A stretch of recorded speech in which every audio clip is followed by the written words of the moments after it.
I need all the wins, yeah. Ain't no L's, I gotta get it, no call it quits, yeah. Gotta keep on moving no matter how hard it gets, yeah. Better move out the way, cause I'm coming with harder hits. My head is as hard as a brick, but I'm harder than all it is. You better move, you might get knocked out, knocked out. You better move, you might get knocked out, knocked out. You better move, you might get knocked out, knocked out. You better move, you might get knocked out, knocked out. My heart on my sleeve, stress, seal my greed. That's how I get it, success ain't no given. Some days I don't eat, I don't sleep. When I'm focused on dangerous, down wonder when I'm anxious. Ain't no limit till I tank, I'm running on fumes. The opposition don't amaze, the roads racing through the pavement. Get your hands out of my bag, I know that's because I've been in it. I don't need the brag, I guess that's what happens when you taking care of your business. Plus a family, you do the math. I'm out of my pocket, Houston, we got a problem, man. Perfect, let them watch me elevating, got them nauseous. Cause I'm the pilot in the cockpit, nose diving in the option. Woo! Watch out, get ahead, watch out, get ahead, watch out, get ahead. It's time! Welcome to DFS by the Numbers with your host, Brady. Better move, you might get knocked out, knocked out. You better move, you might get knocked out, knocked out. You better move, you might get knocked out, knocked out. What is up, everybody? Welcome to Best Bets. We're going to be breaking down UFC London here. We have a banger of a card. We have 12 fights. We're supposed to have 13, but we do have 12 now because we lost Wood. We got Narco coming in as well. So, as always, you guys can leave a like, subscribe to the channel as well. I'll also link the channels of these three guys along with the MMA Engine channel in the description. Go blow them up. Go subscribe over there. We'll kick it to Wheezy first. Wheezy, you looking forward to this card? Yeah, I've been looking forward to it all week, man. You know, this is a difficult card for betting. Some of these lines have gotten so steamed. It is absolutely bonkers. So we got to be real careful about where we put our money this week. But I can't wait to chop it up with you guys. This card is going to be fire. Yeah, I remember I made a parlay with Pimblett and Mokayev earlier in the week at minus 161, and that parlay is like minus 230 now. So, yeah, these lines have been getting out of control. Eric, how about you? You looking forward to this card? Yeah, I think there's some really fun fights here. Like Wheezy said, those rabid UK fans have kind of done a number on a lot of the lines, so we got to sort of step carefully, but I think there's money to be made here. Oh, yeah, I think there is as well. And then Narco, what is up? You looking for the card? Oh, yeah, always looking forward to the cards. This card is a little juice heavy, but we're going to find the best spots and the best bets. For sure. Before we get started, I do want to shout out the chat. We have Yankees fan first one in here. We have Giannis for MVP. Mike Nelson. We got Lou Betcha, the man in the chat. Victor, Davey Boy, PSSA. We have Nick in the chat as well, hanging out. Brandon, Davey Boy. It's 3 a.m. his time, so shout out to you for staying up late. I don't know if I could do that. We have a Tatooine. Hopefully pronounced that one right. Evan, we have Viral Sports hanging out in the chat. We got the General, Brian, Flo, welcome, Zero. Bimmer Dude, thank you all so much for hanging out. If y'all can hit the like button, JP, SB, Effie, Silky, all you guys, thank you so much for hanging out on fight day. So I say we get right into it. We have the first fight of the night, and we have Cody Durden going against Muhammad Mokayev, and we will start with you, Narco. What are you liking for this first fight of the night? Yeah, you know, I got on Mokayev very, very early at minus 200. Obviously, the line is completely blasted, but you know, as far as best bet, you know, the only thing I can see here that has a little bit of value is the Mokayev KO. I think like his KO and submission props should be about the same, but you see the KO line's plus 380, and I rather go with that line there because I think, you know, eventually he breaks Durden here. So Durden's known not to have a very good gas tank, and Mokayev himself has a very good gas tank. So I just think he's better everywhere, and you're getting a nice little edge over the submission prop. Okay, yeah, KO plus 380. I do like that. What I like, though, is going to be the Mokayev to win in either round 3 or decision at plus 130. I think he probably does win by decision here, but I'm kind of with you, Narco, where I can see him breaking Cody Durden, who does not have the best gas tank. I think the third round prop is live, but, you know, give me that third round and decision at plus 130, turning a minus 440. I'm into that plus 130 there, and I think he does maybe finish him later, win by decision. So that's my play there. Wheezy, how about you? What are you liking for this fight? Yeah, you know, I also parlayed Mokayev earlier in the week with Corey McKenna, and I got that at minus 110. I just looked now, and it's already like minus 160. So, you know, we got to be real careful this week, you guys. You know, value is important when you're betting these people. You can't just look at somebody that was minus 300 earlier in the week and then just lay the wood on them today at minus 500. So be careful. Don't go chasing these bets that have moved massively throughout the week here. I'm going to say Muhammad Mokayev by decision. I also like that round 3 in decision prop that you gave out, Brady. This is minus 600 for Mokayev right now on one of these books. It's gotten out of hand. At that line, you might as well just bet Durden. But yeah, I'll give you Mokayev by decision here. Yeah, we're going to be saying that about probably like 90% of the fights on this card. It's a weird one. Eric, how about you? What do you like for this first fight of the night? Yeah, this is the first of many times that I will say I used Mokayev as a parlay piece earlier. I probably wouldn't do so again now. I do like some of those props that you guys gave out, some of the finish props for Mokayev, but just to give a different look, honestly, the numbers have gotten to a point where if I was going to bet this fight gun to my head right now, I would probably be looking to bet Cody Durden at this point. I mean, I do favor Mokayev and quite a bit, but what does it look like on Durden plus 340? Is that what that's showing? Yeah. I would almost be looking at potentially betting his money line or even looking at some props for Cody Durden just because there could potentially be some value there. I mean, Mokayev is a huge prospect and I think there's good reason for it, but he is stepping up in competition here and he could be running into a wall. I suspect not, but could be worth a shot. Yeah, Cody Durden actually plus 385 on FanDuel. So the line just keeps getting wider and wider and wider, but that is the case with the majority of these fights. I'll move on to the next fight. We have Corey McKenna going against Elise Reed. Weezy, I'll let you kick this one off. What do you like for this fight here?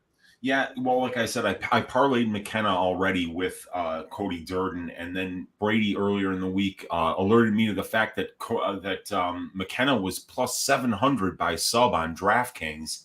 I waited and then got plus 750 for Corey McKenna by sub on FanDuel. Look, I think Corey McKenna is going to be the much, much, much better grappler in this spot. And I don't even think that Elise Reed's going to be that much better of a striker than McKenna at this point. She's only 22 years old, McKenna. She's getting better. And she was throwing around judo black belts when she was 18 in the cage. So I think that this is going to be pretty easy for Corey to get this fight to the ground and to dominate it there. And at plus 700 or plus 750 for the sub, I think it's really juicy and it's got a high probability of happening. Yeah, I'm right there with you. I got in on it at plus 700. I didn't possibly think, another book could put out a better line, but yeah, FanDuel did at plus 750. It's currently plus 700 as well. I think if this fight hits the mat, and I really do expect it to, that McKenna's going to be much, much better on the mat. I've seen Elise Reed put in some very bad positions against much lesser grapplers. I think Reed submits her here, and I don't want to say I'm like overly confident in it, but I'm pretty confident. I mean, more confident than the plus 700 does indicate. So give me that Corey McKenna submission. I think she gets her out of there. Eric, how about you? What do you like for this fight? I absolutely agree. I think I'm not real impressed with Elise Reed. She's one of those fighters where when I think of good things to say about her, it ends up being some of those things like she's tough and she can take a beating and she can work out of bad positions. And when those are the things you can think of to say about a fighter, that's usually not a great thing. Yeah, I do think Corey McKenna is probably going to be all over her here. I did use McKenna as a parlay piece, and I think looking at Corey McKenna inside the distance or those sub props like you guys were mentioning, I think there's a number of ways that you could play McKenna here. I think she should probably cruise here.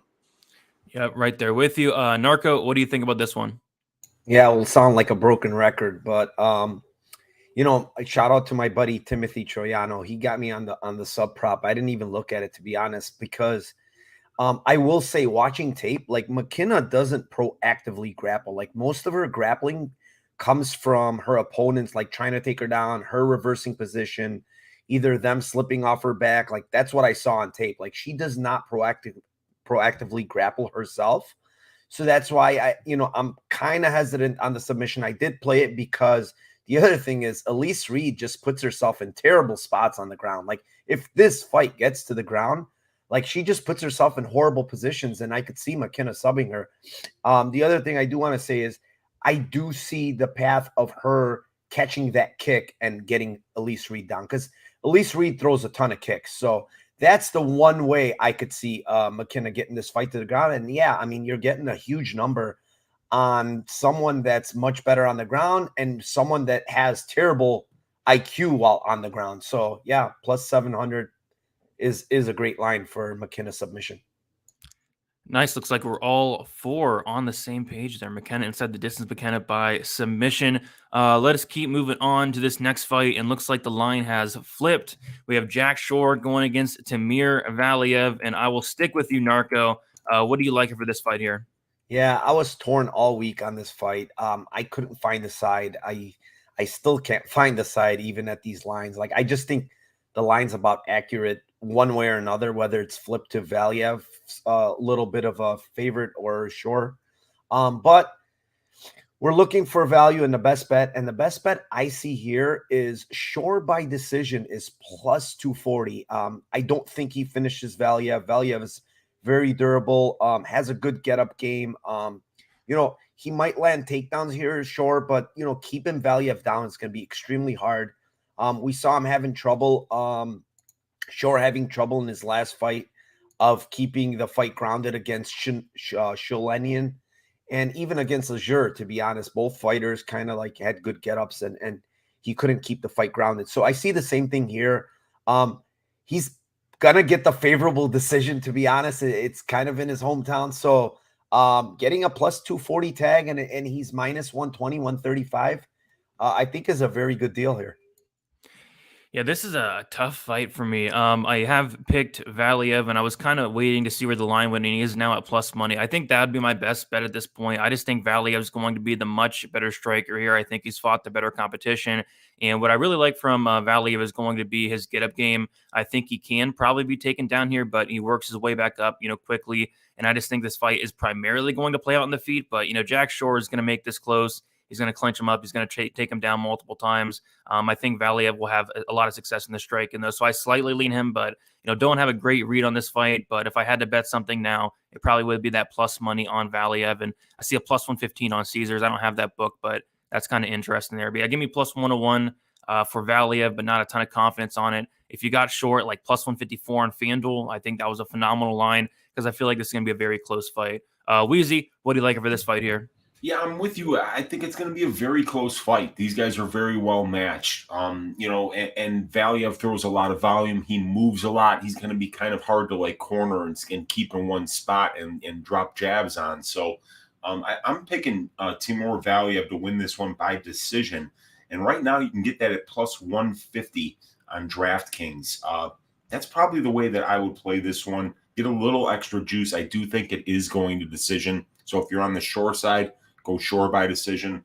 If you're on the Valiev side, go Valiev by decision. But yeah, Valiev was a much bigger favorite earlier in the week, so you're getting a discount on him now. I try to get a little bit greedier and go with that decision prop at plus 150. Yeah, for sure. And I see Lou Betcha in the chat saying the split decision is interesting, and it could be a split decision. I think it's a close fight. Eric, what do you like for this fight here? Yeah, I don't have much to add as far as the details beyond what you guys have already said. If I had to pick a side here, I'm leaning Valiev slightly, just kind of based on his better output and movement and speed on the feet.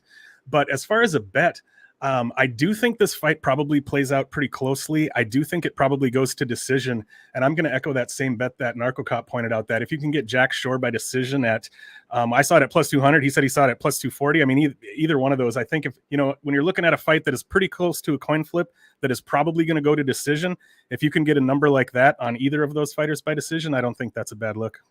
Yeah, 100%. Plus 240 is very juicy, and I can see it. It's a really close fight, but we'll move on to the next fight, and we have Nikita Krylov going against Paul Craig. I will kick this one off here, and my biggest bet of the night actually is going to be this fight doesn't go to decision. I got it at minus 186 later in the week. I honestly expected it to move like a ton more, but it really hasn't. It's still minus 190. I really love that line. Out of a combined 42 wins between these guys, 41 inside the distance, Paul Craig, 100% finish rate in his wins, 100% finish rate in his losses. I think Krylov is more than capable of knocking out Paul Craig here. And obviously, I think if this fight hits the mat, Paul Craig is more than capable of submitting Nikita Krylov, who's been submitted 5 times. So I think the fight doesn't go minus 190. I mean, it doesn't make much sense to me, but that is going to be my best bet for the entire card probably. So give me that. Narco, what are you liking for this fight? You know what? I'm right there with you. It's still hanging on BetMGM if you have access to it. I just currently got access to BetMGM in Illinois, but they just put it up, I guess, a week ago. but it's still minus 185. I don't understand why it's minus 185. It's a pretty stupid line, if you ask me. Craig is that guy. He's kill or be killed. He might be killed here, but he always has a opportunity to get a submission, and the guy is really dangerous on the ground off his back. So that's a good bet. But I also love a bet that I saw on DraftKings that's kind of moved a little bit, but I still love it. It's Krylov decision only minus 175. I just don't see Paul Craig winning a decision in this fight. The guy's usually grounded on his back. He's trying to hunt for submissions, but you're not going to win a decision that way. And Krylov standing, I think, is the much better striker here. He's got a good kicking game. And if anybody's going to get takedowns, it's probably Krylov here. He's a massive guy. He has good wrestling, good grappling. So, decision only, you can't go wrong at minus 175 on Krylov. Yeah, for sure. I did see that one as well. Eric, what do you like for this fight? I feel like it's become a thing now that I have to give out a sub in round 3 prop once per show. And who is the sub in round 3 guy, if not Paul Craig? Am I right? Like if you got to pick a guy to get a sub in round 3, it's got to be Paul Craig. It was at plus 1,300 on my book. I'm guessing you can probably get it at a better number than that. What was that? Plus 1,800 there? Yeah. I mean, Paul Craig is a guy that, he finds a submission in a flash, in an instant. He's able to just violently jump on those spots. And, it's possible it could happen earlier, but Paul Craig by sub in round 3, I feel like that's worth a sprinkle in every fight he has. So that's what I'd go for here. There you go. I like it. Weezy, what do you like it for this fight here? Yeah, my biggest bet of the night, 3.75 units, is on the fight doesn't go to decision for Krylov Craig. Like you mentioned, 41 of 42 combined wins for these guys coming inside the distance. And then we look over at the Abdurakhimov Pavlovich fight. And that fight, you would think would have a similar fight doesn't go to decision line as Craig. It's minus 500. Fight doesn't go. This is for Abdurakhimov and Pavlovich, who in 34 combined wins have I would say 25 of them being inside the distance. So it makes no sense that would be minus 500 and the Krylov Craig would be minus 186. It just doesn't make sense. So I smashed it. And Narco said it, Craig is that guy. He is a kill or be killed fighter. It's not surprising that you go to decision with Johnny Walker when you take him down and you hold him down like Krylov did. Or, somebody like Ankalaev who doesn't do anything and just waits to counter the entire time. That's not surprising that goes to decision. If he goes to decision, Krylov with Paul Craig, that's surprising. That would be shocking. So at minus 186, it's the most mispriced fight doesn't go to decision line on the entire slate, and you got to hit it. Yeah, I mean, I totally agree. We'll see what happens there. Cannot wait for that fight. It seems like it should be a main card fight, but no, it's on the prelims. That fight's a banger. We'll keep moving on. We have Sergey Pavlovich going against Shamil Abdurakhimov. Eric, we'll start with you. What are you liking for this fight here? Yeah, this is a spot where the line is wide, but I think there's probably good reason for it. I mean, we haven't seen Pavlovich in the cage for 2.5 years or something like that, but we've seen him be pretty overwhelming and tend to find those early finishes in the UFC. He does have one fight in his past where he got extended and he was able to, go all 3 rounds or was it a fight? I think it was a 3-round fight. He was able to go all 3 rounds and win a decision. So he's shown that he doesn't necessarily fall apart if he doesn't find that early finish. I do think he'll likely find that early finish on Shamil here.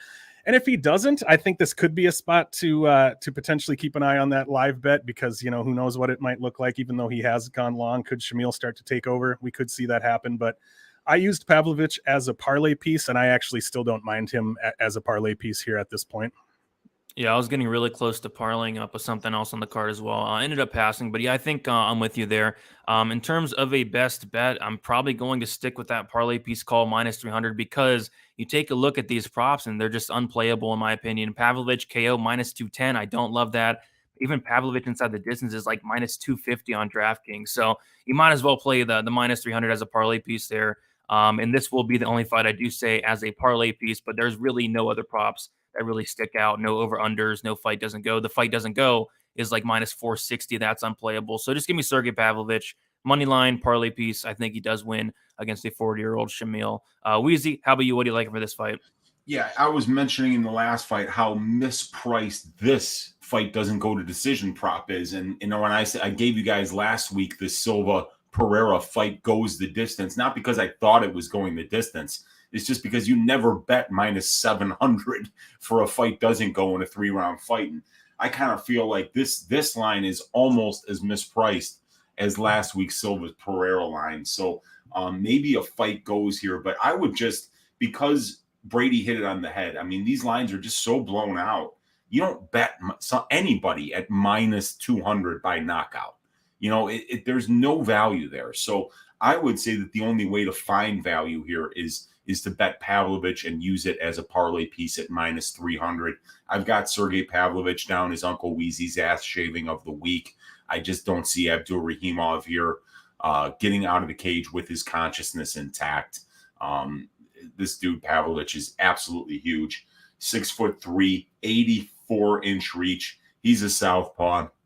I think he's going to knock this dude out, but there's just no value in the prop, so just use the money line as a parlay piece. Yeah, I totally agree. Narco, what do you like for this fight here? Yeah, I mean, this line honestly is minus 400, 350 Pavlovich. Like, who the hell has this guy beat? Marcelo Gomez and Maurice Green, like, this is embarrassing.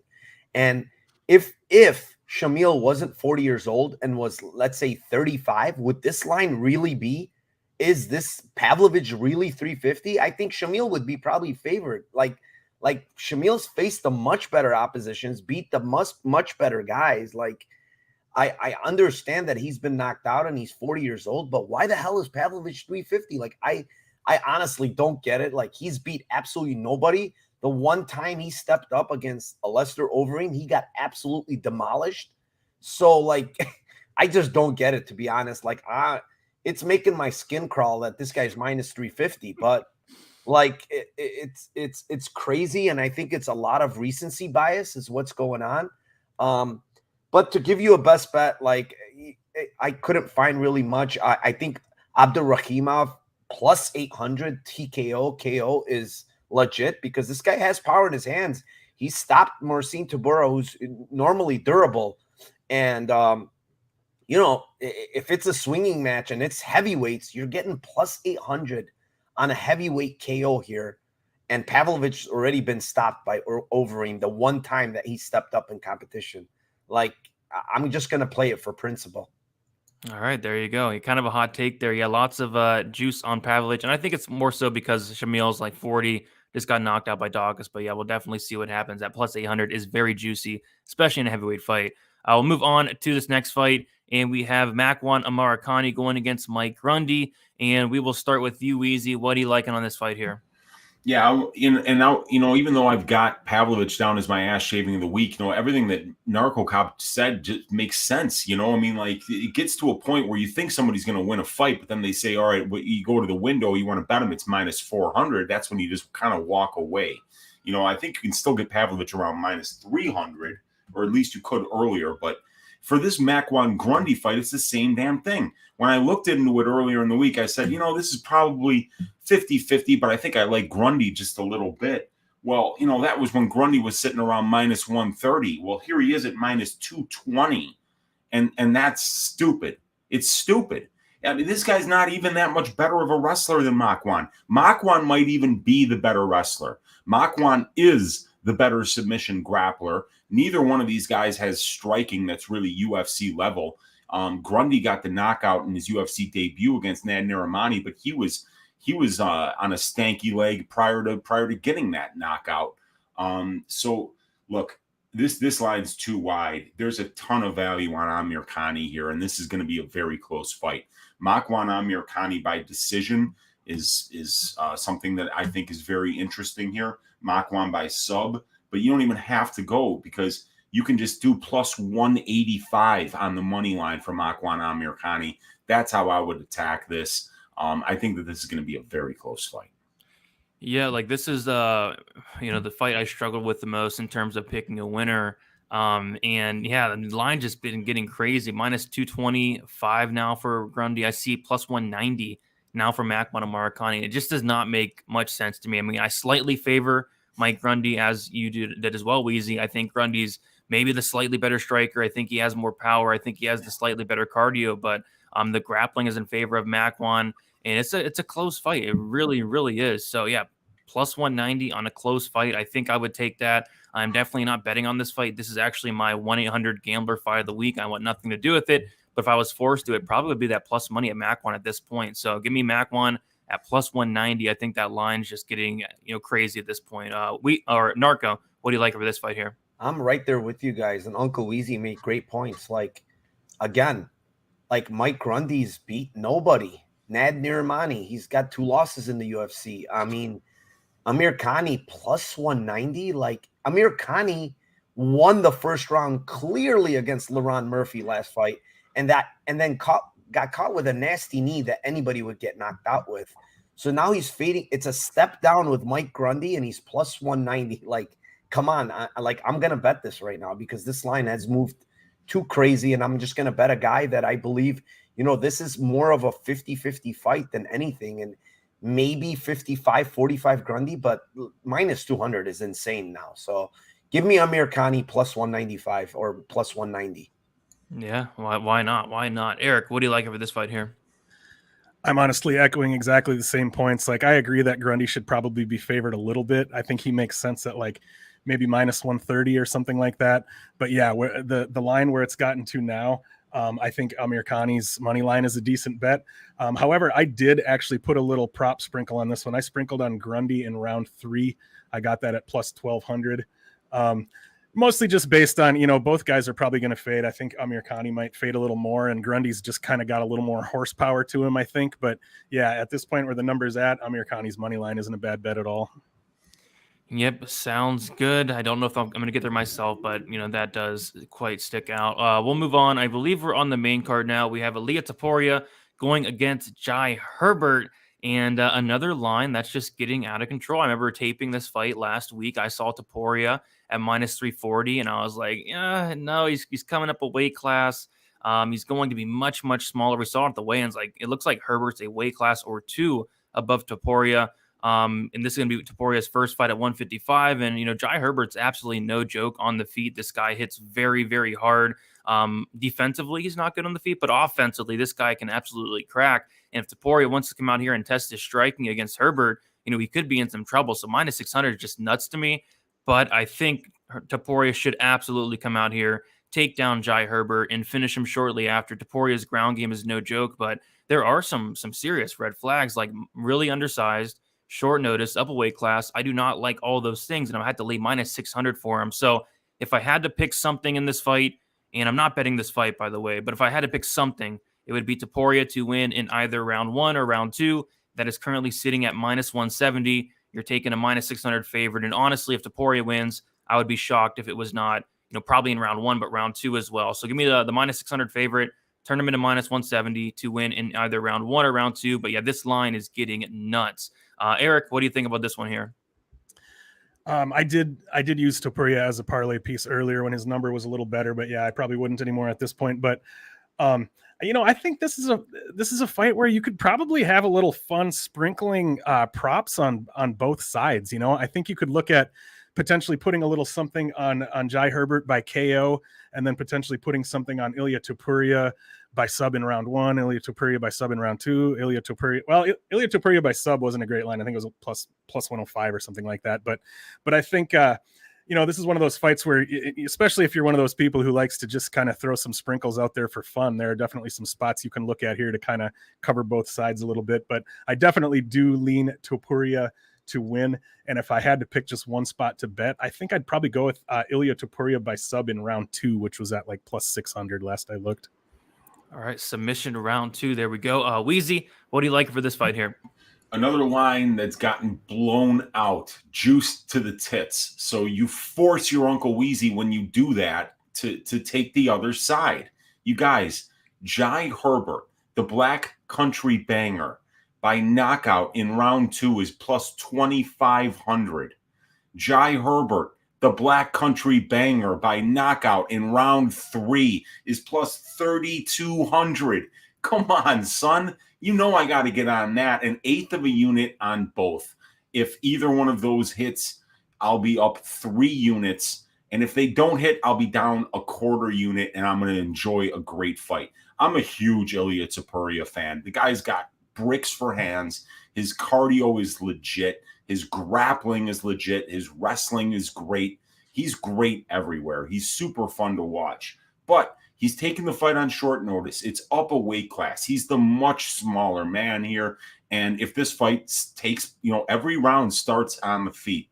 And if Jai gets out of the first, man, we saw him drop Trinaldo in the second round with the first punch that he threw in his UFC debut. The dude has got really straight punches that go right to the target, a ton of power on them.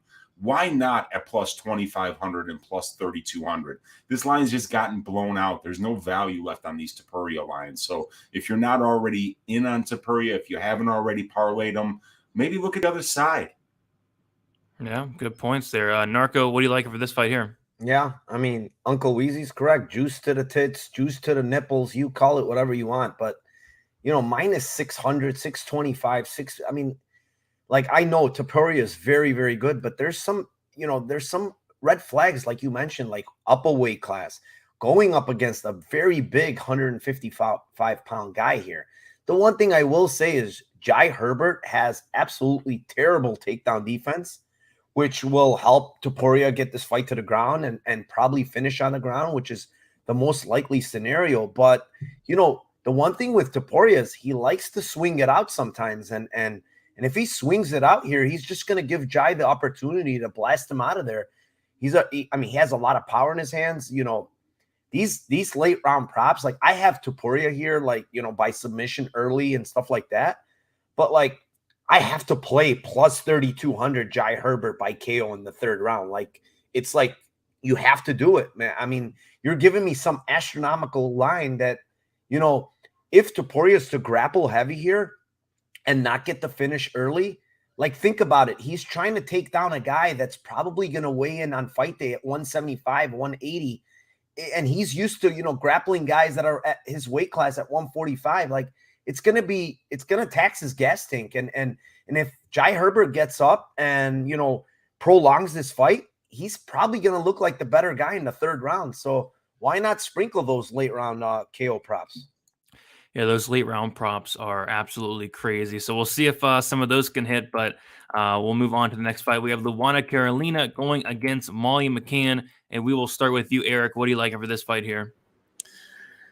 This is a fight where perhaps more than any other on the card, I'm really taking into account that, the fact that this event is in the UK, it's in front of these rabid UK fans that have been hungry for MMA. They love their local fighters. They love their regional fighters. They love Molly McCann. She's got a fun, fan-friendly, judge-friendly style anyway, where she's coming forward and she's aggressive and she's having fun. And I just see her, this is just kind of something in my own head, but I see Molly McCann as a fighter who perhaps more than anyone else on this card is going to be super energized by that crowd. She is just going to be ready to go. She is going to be ready to rock, ready to have fun. And I think that every time even if she's not landing, every time she's whiffing on a punch, the crowd is going to be going nuts. So if this fight plays out at all closely and goes to the judges, I think Molly McCann's going to win. I think for Luana Carolina either needs to find a finish here or get 10-8 rounds. Needs to blow her out of the water, because if it's close, I really feel like it's going to go to Molly McCann here. And so if I was going to bet it, I would potentially look at Molly McCann's money line, or perhaps even Molly McCann by decision.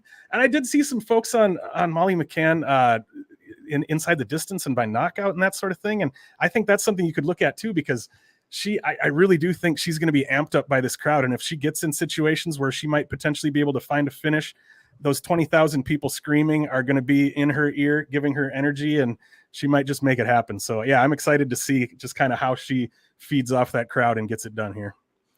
Yeah, man, this fight, it's very tough and frustrating because I feel like Carolina's going to win the fight. But as you said, she's going to be pumping up the crowd. She's going to be yelling. She's going to be eating a lot of punches to the face, but she's going to be screaming at the crowd. And the judges like that stuff. They really do. So I think McCann probably does win a decision. But if I was to bet this fight, it honestly would be on the Carolina side at plus money here. But I can see it now. Carolina clearly wins the fight, but Molly McCann's, pumping up the crowd. The judges love it. The fans love it. and they gave her the decision in her hometown. I can definitely see it. But if I was forced to play something, it'd be Carolina. But I'm not betting this fight. I would take Carolina plus 124 money line. I think it's going to be a super close fight.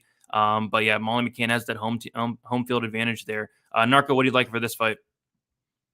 Yeah, I don't like nothing for this fight, but it kind of Eric pointed out, like McCann's gonna just throw a lot of volume. Like she's at home. Like how the hell does Carolina win a decision here? Like if the fight is anywhere near close, I doubt Carolina ever wins a decision in Molly McCann's hometown. And the optics of just McCann throwing a lot of volume, probably the one pressuring forward. The only thing with McCann that I really see a huge advantage for Luana Carolina here is in the clinch. I think Luana Carolina is the much better fighter in the clinch. She has good elbows, good knees, and McCann kind of sucks in the clinch, to be honest. So I think that's where Carolina will have a huge advantage. And if she uses that clinch to her advantage, then hey, she might actually, bust up McCann in the clinch with those elbows and knees. So, but at the end of the day, I just don't see her winning a decision. McCann decision is plus 110, which I rather just play the money line at minus 135. So, yeah, I guess my play would be Molly McCann 135, but I'm closing my eyes and giving you that play. McCann by hometown cooking. I love it. Wheezy, what do you like for this fight? I'll tell you something, man. We were talking about this on Stat Diggers early in the week, and we said, if Luana gets to like plus 130, we would bet her, Brady. And here she is sitting at plus 124, and I just can't pull the trigger. If I was one of these judges in London today, the one fighter that I would be fucking terrified to say lost the fight would be Molly McCann. That would be the one that I really think that, like, if she was the one who got fucked, and you're the judge that fucked her, you might die in London that night. Like she just seems like she really is the fan favorite. Even though you've got like Patty Pimblett on this card, I seriously think the fans wouldn't be as pissed if Patty got screwed, if Molly got it. I just can't get to the Carolina bet here. I would have to bet Molly. I would just bet that Molly money line at around minus 135. She should absolutely get this done. And if she doesn't, you can have faith that, maybe the judge who voted against you might die that night. So, yeah, I would just say maybe minus 135 here for Molly. Yeah, all makes sense to me, but I will not be betting on this fight. I can already Neither see will it. I'm not betting it either. Oh, yeah. We'll move on to the next fight. We have Gunnar Nelson going against Takashi Sato. Narco, what do you like for this fight here? Well, I'm going to go ahead and say it. Shout out to my Uncle Weezy, but he says ass shavings of the week. I'm going to go a little higher. This is the ass waxing of the week. It's a little better than shaving because Gunnar Nelson's absolutely going to torch Sato. I mean, he's going to take him down. He's going to do whatever he wants on the ground. My best bet, and it is funny. I mean, it's Nelson submission minus 110. I think this line is off. Like, he gets this fight to the ground. Sato sucks on the ground. His takedown defense is not good. Minus 110. I mean, it's a no-brainer. The other thing that I really like here is fight doesn't go to decision, minus 185 on BetMGM. Again, this is a fight that's just not getting to the scorecards, man. Look at Gunnar Nelson. The fights that he does get to the scorecards with are Leon Edwards, Gilbert Burns, Damian Maia. These guys are really good grapplers. Like, he can't submit these guys. But then when you drop down to fighters that don't know how to defend submissions and aren't good on the ground, the fight's ending. And then look at Sato. Like, all his fights are just going inside the distance, man. Like, again, this line's way off. It's minus 185. It's on BetMGM. Give me that line all day and night. Minus 185 is ridiculous, dude. Like, it makes no sense. Like, even on BetOnline, it's minus 280. So yeah, if I had BetMGM, I would definitely be on that. But I'll go with submission prop on FanDuel minus 115. I think that's his most likely path to victory. Sato's been finished 3 times by submission. He's been finished all 4 of his fights as well, or all 4 of his losses as well. And I think one takedown, I think this fight's going to be over shortly after. Money line's a little bit up there. You know, he has a 2.5-year layoff, but if this fight hits the mat, any point in the fight, I think it's over. So yeah, submission -115. If you have MGM, the -185 fight doesn't go is just completely off. Eric, what do you like over this fight here? I'm actually going to use a type of MMA math to arrive at my bet here. I think Nelson by sub is the most likely outcome for this fight, and I think it happens in either round 1 or round 2. If we look at Nelson's 8 UFC wins, 4 of them have come by sub in round 2. So that's what's happened most often for him, is sub in round 2. Sato has 4 losses, 3 of which are by submission, and none of those submission losses are in round 1. Ergo, Nelson by sub in round 2, +425. That's my bet. Nelson sub round 2. I like it. Wheezy, what do you like for this fight? That's how you give a bet with stats right there, Eric. That's great stuff, my man. Fantastic. Yeah, and I'm with Narco Cop here, ass waxing coming in with this fight. I would have picked this for my ass shaving of the week, but it was like -500, so I just stayed away. But I think Gunnar, I wouldn't bet the sub prop. I do want to say that I would bet the inside the distance prop, because Gunnar is so good advancing position on the ground. You know, when he takes somebody down, he's usually in mount within 15 seconds. And once he gets into mount, he starts dropping elbows, and he could stop this fight with a knockout for sure on the ground. I would just go Gunnar Nelson inside the distance, maybe even use it as a parlay piece, because Sato just doesn't have the chops on the ground to hang with Gunnar Nelson anywhere. And once the fight gets to the ground, Sato is just going to be in a ton of trouble. So, yeah, I think it's Gunnar. I think it's Gunnar inside the distance at around like -190.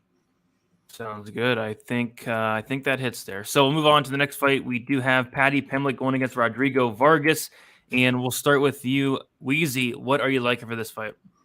Yeah, I mean, nothing. I like nothing in this fight. Paddy Pimblett -675. Come on, man. You got to do better than that. You know, I'm not betting this fight. You shouldn't either at these prices. What you have to pay for Pimblett here. Pimblett by knockout +200. And I think that's actually boosted on FanDuel right now. You can get Pimblett by KO boosted up to +300. Maybe go there, but this guy Vargas really doesn't get finished. Let me get the finish numbers against Vargas here, because I think he's got 4 losses, but only one of them is inside the distance. Yeah, and it was by submission. So you know, maybe you go with the Pimblett by submission, maybe by decision. But you know, in my opinion, you shouldn't bet any of them, because everything is so juiced here. I don't see any really reasons to like Vargas or bet the other side here. So I would just stay away. But I'll give you the boosted Paddy Pimblett KO prop at +300 on FanDuel here if you have access to that book. But otherwise, I'm staying away. Yeah, I parlayed Paddy at like -410. The line is obviously getting crazy, but yeah, we've said that for the majority of the fights on this card. For me, I did see something like that I guess sticks out a little bit. Paddy Pimblett to win by either submission or decision at -145 on FanDuel. Like you said, Wheezy, Vargas has never been knocked out. He's actually really tough, has a very good chin. And I think if Pimblett does get this fight down to the mat, he can either ride out minutes or eventually get a submission. I'd be kind of shocked if he didn't knock him out on the feet. Like maybe a TKO could happen, but this guy's -625, -650 in some books as well. Give me the submission or decision. I think those are his 2 most likely paths to victory there at -145, but not something I'd play. But if I had to play something other than the money line at this point, it would be that. Narco, what do you like for this fight here? Yeah, I kind of agree with both of you, but I like the submission prop +195. You know, exactly what you said. Like Vargas is extremely durable on the feet, has a really good chin. I don't think Paddy Pimblett is going to knock this guy out. But I think he has a huge advantage on the ground if he gets this fight to the ground. So that's where I see it. I think Paddy has a really good ground game. You know, if he gets the back, I think it's going to be over for Vargas. So +195, I think, is the better option in my opinion compared to the KO line. So I'm going to take the Pimblett +195, but staying away from that money line. That makes sense. And then Eric, what do you like for this fight here? Yeah, again, I did parlay Patty when he was at like I think minus 400 or thereabouts, but again, yeah, the line has gotten crazy now. I'm going to go ahead and put on the old tinfoil cap for just a second and have some fun. Patty Pimblett wants to come out and put on a show here. This is a huge opportunity for him in front of his countrymen. Obviously, he's got a lot of people behind him. He likes to come out and put on a show. As we already saw in his UFC debut, he seems to enjoy putting on a show more than putting on a safe and careful performance. I mean, he definitely put himself in danger there. He definitely wasn't particularly defensive minded. What if Patty Pimblett comes out here, amped up by his countrymen, looking to put on a show, and just kind of assuming he's going to coast and get that first round finish? And what if he kind of blows his wad and doesn't get that first round finish and this fight gets extended? Where are we going to see things go from there? So, and then, this is just kind of a crazy thing just because the numbers have gotten where they are. But I was taking a look at Rodrigo Vargas inside the distance plus 700. Hey, and Bootsy agrees with you. Weezy's Yep, agrees with you. So. He's still barking. I had to mute. So yeah, I didn't play that, but it's just something a little crazy to throw out there. I mean, you might as well. I mean, you can't bet Pimblett minus 650. Right. You can't do it. But yeah, so we'll see what happens there. That is very juicy. Let's move on to the co-main event. Cannot wait to hear you guys' thoughts on this one. Arnold Allen, Dan Hooker. We'll start with you, Eric. What do you like for this co-main event here?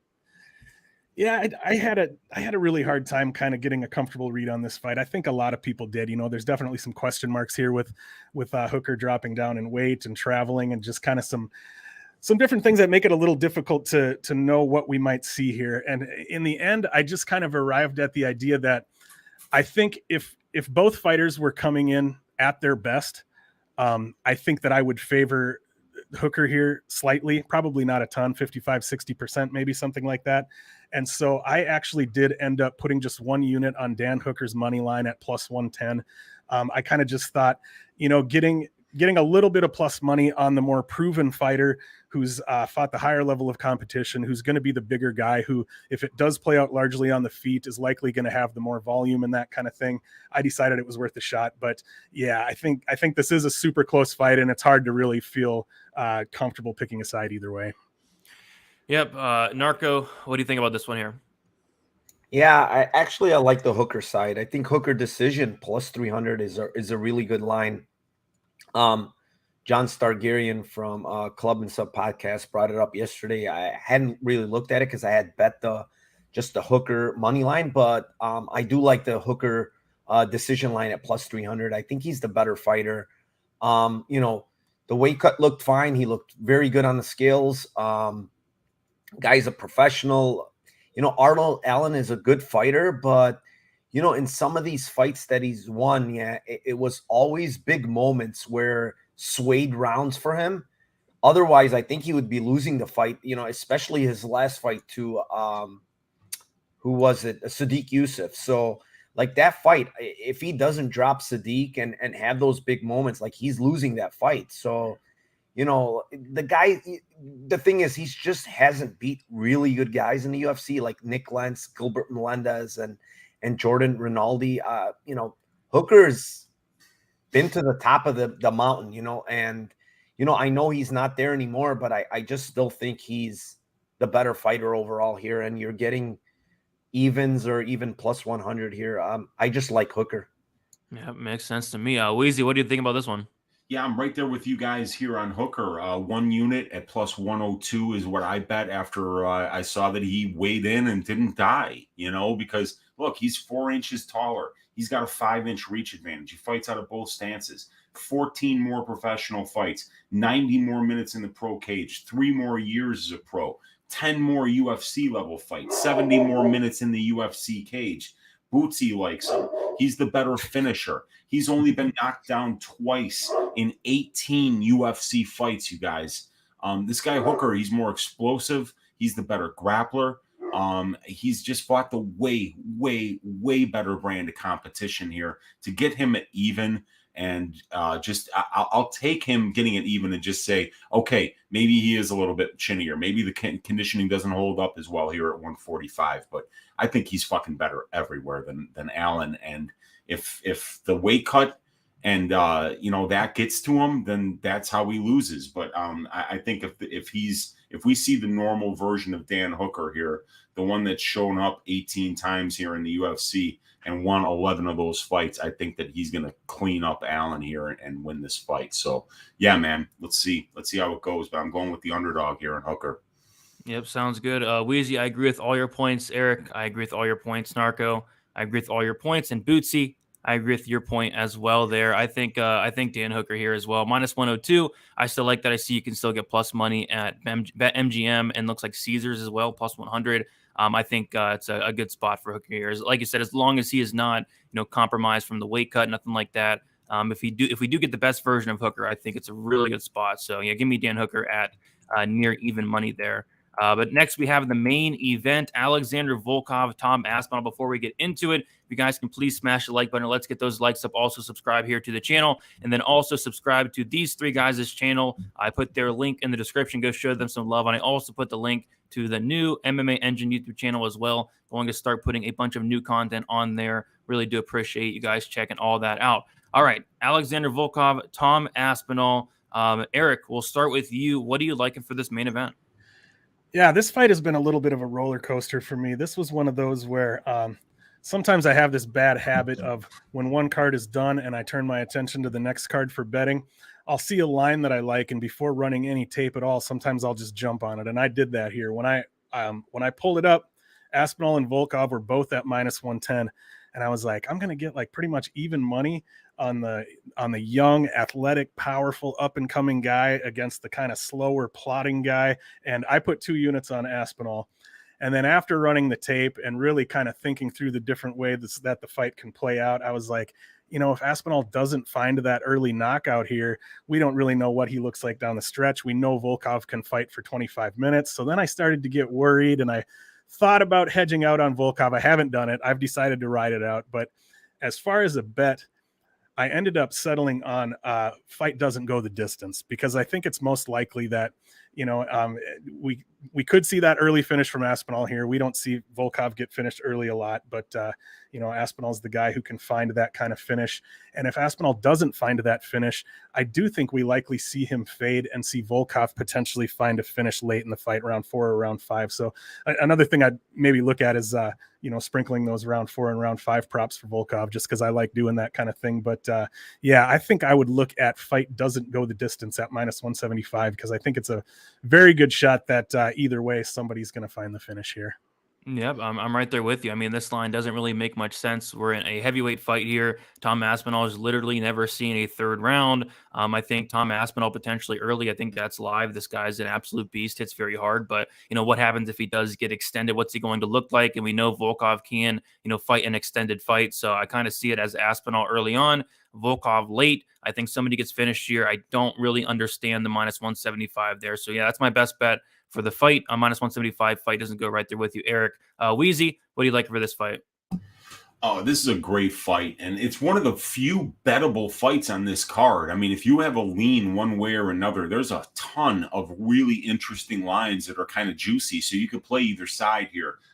I have a bet on this fight. The bet that I have is a fight doesn't go to decision at minus 175 like Eric. So I won't bore you with the same logic that he used to talk about that. I think Volkov does win this fight. I think he's got more ways to win it. And I think we're going to see that power from Volkov here, but this fight really should finish inside the distance. So that's the way that I'm going to play it. But I think Volkov at plus 108 is very interesting. I think Volkov by decision is very interesting. I think Volkov by KO is very interesting at plus 300. Because if Aspinall can't go a full 5 rounds, that's probably how Volkov is going to finish him. So, but the one bet that I do have, and it is bettable, minus 175, fight doesn't go to decision. There we go. I'm right there with you, Eric, as well. Narco, what do you like for this fight here? Yeah, actually, late, I saw a line that really stuck out on FanDuel that I really like. Its fight starts round 3, minus 148. I agree with your points that Aspinall's really dangerous early, but Volkov has faced really dangerous guys before. He hasn't been stopped in the first 2 rounds in over 10 years, almost 10 years. So the guy is durable. We know that. I think Aspinall's going to have a little trouble too. The fact that Volkov is the longer guy, the bigger guy here.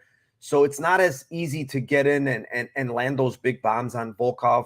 So fight starts round 3 is minus 148 on FanDuel. Everywhere else, it's much higher than that. So I do like that line. Like you could see it. It's minus 200 in other places and minus 185. So you're getting a good price at fight starts round 3, minus 148. But I do agree with all your points. Yep, sounds good. Sounds good. All right, we do have some extra time here. If anybody in the chat has any questions, we'll take a couple minutes and answer those. So type them in the chat, and we will get to those questions. I do want to shout out a dono, F. Carrillo, always supporting, sowing seed to the best in the business. Let's make it happen. Oi, yes, Weezy, can we get one oi for F. Carrillo here? We can get several for F. Carrillo. I'll do anything for that dude. He supports everybody in the MMA community, man. He is the best. So, oi, yes, for F. Carrillo. And I also saw F. Carrillo asked after he gave the donation, what did we think of Grundy's chances of winning on this card? And something about the Paul Craig Krylov fight. And I mean, I think Grundy does win the fight, but at plus 190, I can't, ignore Makwan Amirkhani here. But I really do think Grundy should win this fight. It's just the line has gotten out of whack. But since F. Carrillo was talking about DraftKings, he doesn't have to worry about the line. I think Grundy's a really good DraftKings play. I do agree with you there. So let's answer some of these questions. I'll just kick random ones to you guys. Narco, what is your best plus money bet on the card? Best plus money bet would be, let me go look at my card. Actually, I really like the Paddy Pimblett submission at plus 180, plus 195, whatever it is. I just think he gets the sub in this fight against Vargas. I think it's a setup fight for him, to be honest. And Vargas has a really good chin, and I think the way he stops Vargas here is by submission. Sounds good. Skells, the prelims do start in about 18 minutes. Eric, does the Mokayev Durden fight go over 11 and a half minutes? I don't have a strong feeling either way on that, but I'm gonna say no. I don't have much to back that up, but I'm gonna go no. All right, sounds good. Wheezy, what is the best plus money? We already answered that. Wheezy, what are your thoughts on Jack Shore? Oh, I think he's such a good fighter, man. I'm really, really excited to see Jack fight. I remember Jack Shore's striking being shit, and then I went back and I watched that Ludovic Shalinian fight, and I was like, oh my God, his striking is fucking getting way better too. He's got a really nice jab. He's really big for the division. I love anybody that brings a wrestling heavy game plan like Jack Shore does. And this is a really good test for him because Valiev is fast. He's well tested. He's experienced and he's good everywhere. So we're really going to see Jack Shore get the step up in competition that he deserves this week. And I'm rooting for him here. But I think Valiev is actually the better side because the line has moved so much if we're just looking at the betting line here. But I can't wait for that fight. I don't have any money on it, and I'm just going to sit back and enjoy Jack Shore and Timur Valiev going to war. Yeah, it's going to be a great fight. Eric, is there any value, do you think, on the Craig money line? I think you can argue that there is maybe, but I really think, if I was going to bet Craig, I would definitely be looking at inside the distance or by sub. I have a really hard time seeing Craig winning a decision here. So if I was going to look to bet him, I'd be looking at those props more so than the money line myself. Yep, makes sense. Mike asking, Wheezy, what is your best 3-leg parlay? I think you did like a 4-legger, right? Well, what's your favorite 3-leg? Yeah, so I was trying to put together something really juicy last night, and I couldn't get to it. But I like Gunnar Nelson inside the distance. I like Corey McKenna, and I would throw in that fight doesn't go to decision for the Krylov Craig fight, man. I mean, those guys are absolute finishers. So if you parlay those 3 things, that'd be pretty good. All right, Narco, out of all Narco was going to say something. Brady, let me give the chat a nice big parlay with prop. It's Craig by submission, Patty by submission, Gunnar Nelson by submission, and Hooker points. I think it's like 116-1. Nice. All right. That's a Lambo parlay. That's a parlay. Want a house there. Narco, with all these major swings in the favorites, who is the best bet on an underdog? So with all these big favorites, who is the one dog that maybe can pull it off? Yeah, I probably go with God, he only wants the big ones, right? So yeah, the big ones. I probably go with Jai Herbert just because the size difference, the power. If there was one I would take, it's that one. I think all these favorites are actually probably going to win, to be honest. So, but I think the line there and maybe Shamil, to be honest, I just don't think Pavlovich should be minus 350. Yep, Bootsy definitely agrees with you there. A couple more questions. Weezy, on a scale of 1 to 10, what is your confidence that McKenna wins this fight? Yeah, so the line right now at minus 270 is saying that she's got about a 78% chance to win. I feel that accurately reflects her win probability here. I would say right around 80%. Reed could land a big shot. We could see McKenna, kind of gas.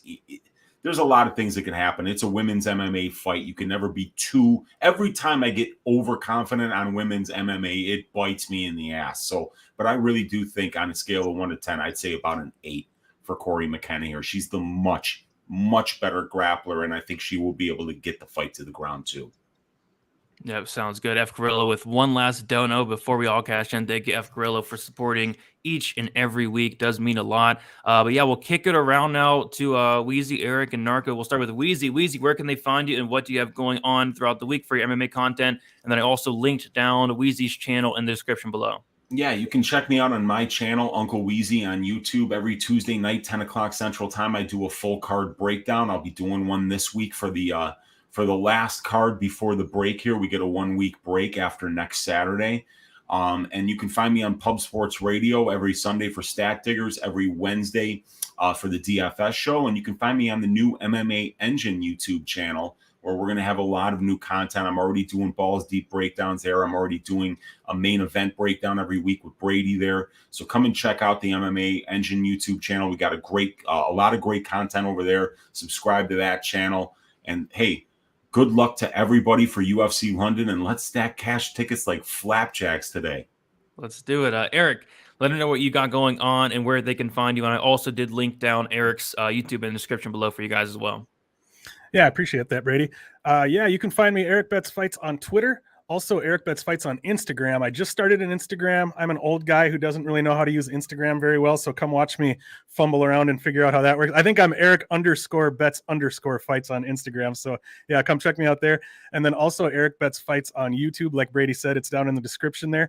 I did just surpass 100 subscribers on YouTube after last week's show, so I appreciate those of you that clicked your way over and subscribed. Maybe I can get a few more this week. But yeah, I do put out a full card breakdown every week, usually about Wednesday or so. Sometimes I put out some other videos too if I've got time, and then here every Saturday. Thanks for being here, everybody.